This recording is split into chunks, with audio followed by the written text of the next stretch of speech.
ना ना चावल कितने किलो चल रहा है सर? बिरयानी बनती है चावल से, चावल क्या रेट पे चल रहा है अभी वहां पे? रेट भी बताता हूं, आप पहला मेरे बात सुनिए दीपक साहब। अक़वाम मुत्तहिदा से हर साल खुशहाल ममालिक का एक लिस्ट जारी हो जाता है। इसमें आप जाके पाकिस्तान का देख ले कि पाकिस्तान कौन से नंबर पे है सर? टॉप पे अमेरिका से पहले पाकिस्तान ही है, इतने खुशहाल है वहां लोग। आप इंडिया को देख ले कि इंडिया कौन से नंबर पे है। आप पाकिस्तान का निकाल दे कि रात को कितने लोग फुटपाथों पे सोते हैं, कितने लोगों को लिए अपने रफ़ाए हाजात के लिए शौचालय नहीं है, और आप इंडिया का लिस्ट निकाल के देख ले।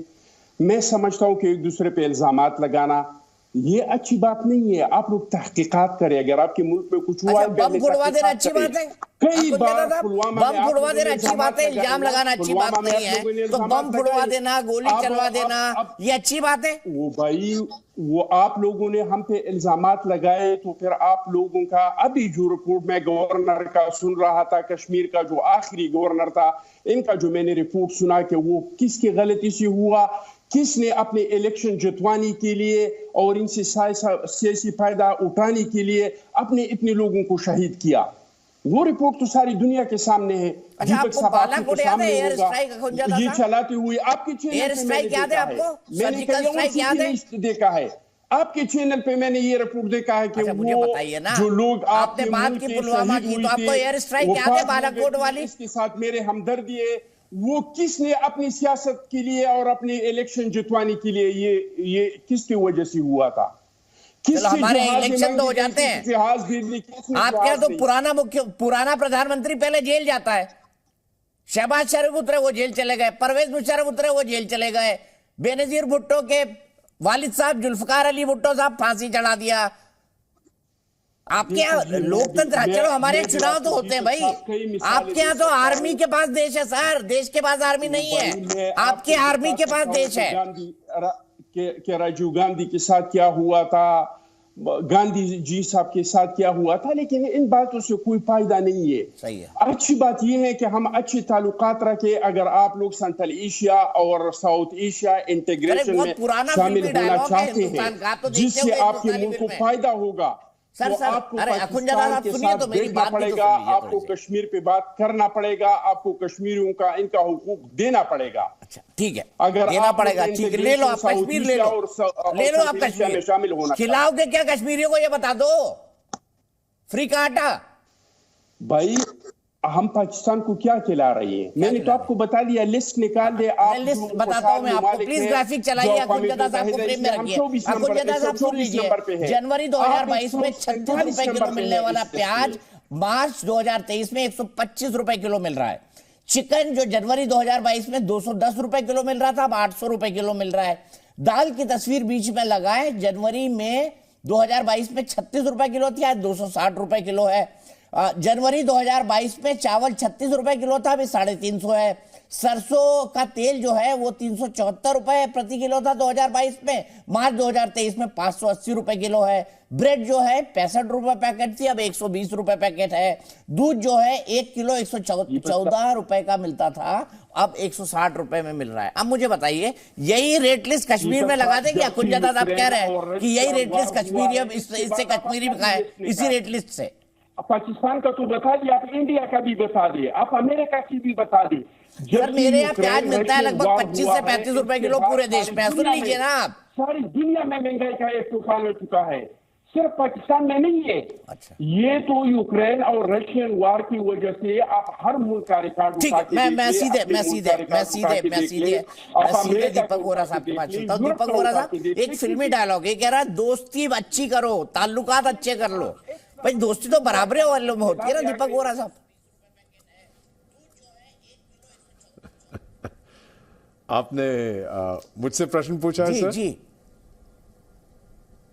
जी, सबसे पहले आभारी हूं कि आपने ये मौका दिया, आपके शानदार चैनल पर शरीक होने का बहुत अच्छा लगता है, आपसे बहुत कुछ सीखता हूं। और जो हमारे मेहमान हैं और बाकी सब जितने इस्लामिक धर्म से संबंध रखते हैं, आप सबको रमज़ान करीम और ईद मुबारक हो। आपने सर शुरू में ये कहा था कि नफ़रत में पैदा हुआ था ये मुल्क, उसका नाम भी आपने लिया था, वो नफरत अभी तक चलती आ रही है। सर, ये हम लोग मानते हैं कि एक ही मुद्दा है उस देश में जो सारे देश को यूनाइट करता है, वो है भारत के प्रति नफरत। अभी हमने पढ़ा है हाल ही में कि उनकी आर्मी ने कहा है सुप्रीम कोर्ट से कि हम इलेक्शंस नहीं कर पाएंगे। 3 वजह हैं। पहला, हमारे पास पैसे नहीं हैं, दूसरा पॉलिटिकल स्टेबिलिटी नहीं है, और तीसरा किसी भी वक्त भारत के साथ जंग हो सकता है। ये भारत के साथ जंग की बात कहाँ से आ जाती है सर, जब इनके अपने इलेक्शन नहीं हो रहे हैं पंजाब में और खैबर पख्तूनख्वा में। और एक मैं आखिर में चीज़ बताना चाहता हूँ सर, इन्होंने अभी बातचीत जो की है कि सब कुछ बहुत सस्ता अच्छा मिल रहा है। सर, आपकी अपनी सरकार, क्षमा करिए, आप लोग बहुत कंफ्यूज्ड हैं। टीवी पे कुछ कहते हैं, आपकी सरकार कुछ और कहती है। वो तो 45% इन्फ्लेशन की बात कर रहे हैं सर, ईयर ऑन ईयर। मैं डेवलपमेंट इकोनॉमिस्ट हूँ, मैं इसका मतलब समझता हूँ सर। हाँ, ये सही है कि भारत में भी कुछ हद तक इन्फ्लेशन बढ़ी है, लेकिन हम लोगों ने सब्सिडीज दी हैं, एट्सेट्रा एट्सेट्रा। आपके एक मेहमान अभी हमें भोजन खिलाने की बात कर रहे थे सर, आपका बहुत बहुत शुक्रिया। हमें नहीं चाहिए सर।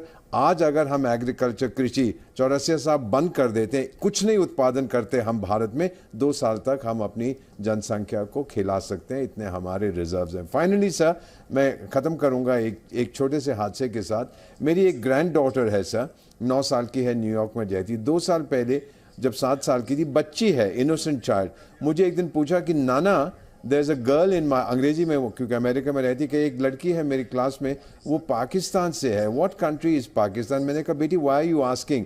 तो कहती है, वो लड़की मुझसे कहती है मैं आपसे दोस्ती नहीं कर सकती क्योंकि आप इंडिया से हैं। मुझे बताया गया कि आप बहुत ख़राब लोग हैं। 7 साल की बच्ची को तब मैंने उसको कहा, मैंने कहा बेटा यू कंटिन्यू, आप अच्छा व्यवहार करो, भले ही वो आपके साथ बुरा व्यवहार करती है, जब आप बड़े हो जाएंगे आप समझ जाएंगे। सर, ये नफरत घोलनी छोड़ दीजिएगा, इससे आपका कोई फ़ायदा नहीं है। आप फैंटेसी स्टेट बन चुके हैं। आप जो अब बता रहे थे हम ये खाते हैं वो खाते हैं, सर हफीम खानी छोड़ दीजिए, इंटेलेक्चुअल हफीम, बिकम रियल, रियलिटी को समझिए। आप टोटली आइसोलेट हो चुके हैं।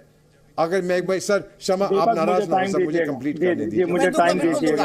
अभी हुमायूं चट्टा साहब है, मुझे ब्रेक भी लेना है, जैसे दीपक वोरा जी खत्म करें। मुझे टाइम दीजिएगा जरा। मैंने सिर्फ ये कहा था इंटेलेक्चुअल हफीम। सर, ये इंटेलेक्चुअल इंटॉक्सिकेशन को भूल जाइए, और सबसे पहले ये है अपनी हकीकत को आप पहचानिएगा। वही मैं आपसे अनुरोध कर सकता हूं। नहीं पहचानेंगे सर, नहीं पहचानेंगे। मैं तो इतना पाकिस्तान गया हूं और मैंने इतनी SCO, Bharat Indo Pakistan, Agra summit से लेके उफा से लेके लाहौर, बस सब कवर किए। मैं जानता हूं इन्होंने अपने माथे पे लिख रहा है हम नहीं सुधरेंगे। तो कश्मीर में G20 की बैठक होने जा रही है श्रीनगर में, और जितने भी डेलीगेट्स आएंगे G20 देशों के, वहां पर टूरिज्म के जो ग्रुप है उसकी मीटिंग है। टूरिज्म इसलिए क्योंकि कश्मीर के बारे में कहा जाता है कि दुनिया में अगर कहीं जन्नत है तो वो सिर्फ कश्मीर में है।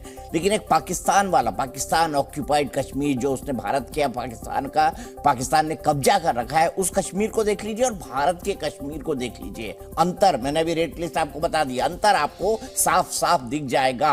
मैं आपके पास आऊंगा इरशाद साहब, लेकिन उससे पहले मैं सीधे चलता हूं चट्टा साहब के पास, हुमायूं चट्टा साहब के पास। हुमायूं चट्टा जी, एक बात मैं आपसे समझना चाहता हूं, क्या ऐसा है कि आपकी जो इकोनॉमी है वो भारत से बिना नफरत के चल नहीं सकती?